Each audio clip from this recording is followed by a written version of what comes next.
Hey there, savvy home buyers and sellers. This is Jeff O'Leary, the Village Guru, Mississauga real estate agent. And in today's episode, I want to talk about when spouses don't agree when buying a home. I know no one ever thinks about this in the home buying process, but if people aren't on the same page, it can cause a lot of stress. And I don't want that to happen to you. So today I'm going to give you a couple of tips to avoid it and have yourself a great experience. So without any further ado, let's get right into it.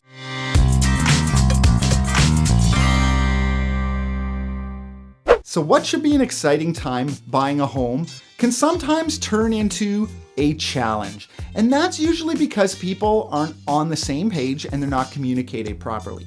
Even if we're partners, even me and my wife, everybody's still an individual and everybody kind of thinks a little different. So I'm going to give you a couple of tips to avoid those situations. So tip number one, it might seem obvious, but really have a good conversation about what you want in life, about what you want this house to be. One person may think that, hey, this is going to be a good crash pad and then we're going to buy a big house in 3 years. And then the other side might be like, I'm going to be good for 10 years. If people are on different ideas of what they think this property is going to be for them, then they're going to be looking for different things in that property. So it's really important that you and your spouse or friend or whoever you're buying that property with have a lot of conversations and make sure you're on the same page.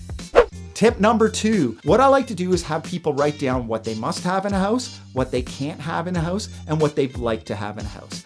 And when I'm working with two people, like a husband and a wife, I insist that they do those exercises separately, write down their answers, and then we review them to see where they're similar and where they're different. Now, for the most part, you're probably going to be quite similar to your spouse. However, there's always some things that you never might have talked about in your conversation that come up. A good example is maybe my wife and I want 4-bedroom house with a pool.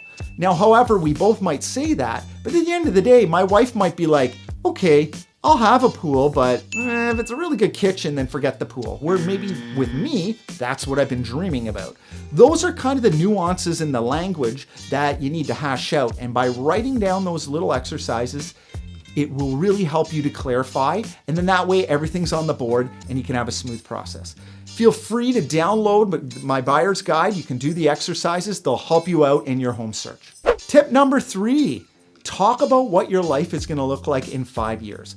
We all look at a home as, okay, I'm going to move in 2 months and we're going to have a big party and this is going to be great. But things change over time. When I bought my first house, it was just me and my wife. We weren't even married yet. Then we got married. Then we had 1 kid. Then we had 2 kids. Then we had 3 kids. All of a sudden, that house was completely different and our family had exploded. You need to talk about it ahead of time. Make sure you're on the same page because it's going to make it a lot easier and you're going to come up with the right decision for you. So there you have it. 3 quick tips on how to make the process go smoothly when you're buying a home with your spouse or another partner.